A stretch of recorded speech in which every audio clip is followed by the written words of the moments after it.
For more on Twitter, we turn now to Pete Cashmore. He's the CEO and founder of Mashable, one of the world's most influential blogs.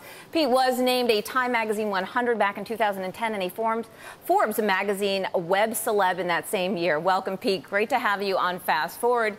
So hard to believe it's been 5 years, yet it's maybe harder to believe that we lived without Twitter all that long ago. So I think Twitter has really changed the way we look at the web. It's changed a couple of things. You know, when I started out on Mashable covering the digital realm, we maybe had an hour to get a breaking news story out there. Twitter has sped up the news cycle a great deal. We talk about a 24-hour news cycle. Now with Twitter, it can be a matter of minutes before a news story breaks, and then it's maybe done in a few hours. So Twitter's definitely sped up the news cycle. You know what else Twitter's done in social networking is before Twitter, we were talking a great deal about, is mobile going to break out? Everyone was saying that mobile was the next big social networking trend. And it was really Twitter that was the first mobile-centric social network. It was the first one where a lot of people were using it from their mobile phone. So changed two big things. Does that change for Twitter, looking at this from a pure value perspective? And I'm going to put Twitter up with Facebook. Does that change, though, how they're able to monetize their exposure? So, you know, when you use Facebook, it seems as if people are on the internet. It's not something that they're necessarily using from their phones, and that gives Facebook the opportunity to put up ads, to put up games, to use things like Farmville, to use companies like Zynga. Does that limit for Twitter, when people are using their cell phones to access it, how it's able to actually monetize its value?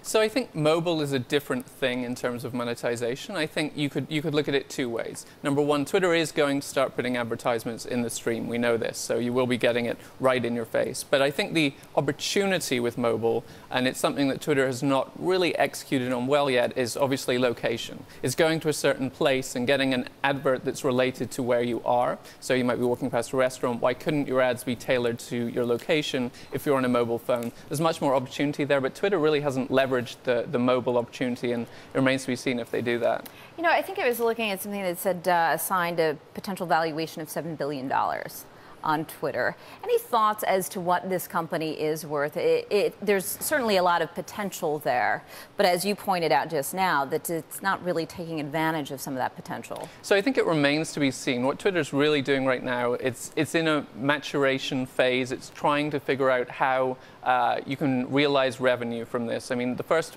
5 years or so have really been about product. And Dick Costolo just came on and took over, now runs Twitter, very operationally focused, very revenue focused. We know there's big revenue stuff coming up in the next couple months. So it remains to be seen how much revenue you can extract. Right now, that valuation is really based on potential revenue versus real revenue. And then very quickly, Pete, tell me, where do you think Twitter goes in a year, in 5 years, if you were to fast forward? It seems like the opportunities in terms of how it changes and the interface works are somewhat limited, say, compared to other social media sites. What we've seen Twitter do in recent months is add things like, you know, photos in your stream and videos in your stream. They're getting a lot more multimedia incorporated. I don't think the core product's going to change dramatically. I think really they've done a lot of the product innovation they planned to do. So it's very much going to be the same thing. It's going to be a communication mechanism. The secret is, can they make it plumbing? Can they make it ubiquitous? Can they make it everywhere? But I don't think the core of Twitter is likely to change. And by the way, we're talking about the 5th birthday today for Twitter. Mashable celebrates your 6th birthday next week.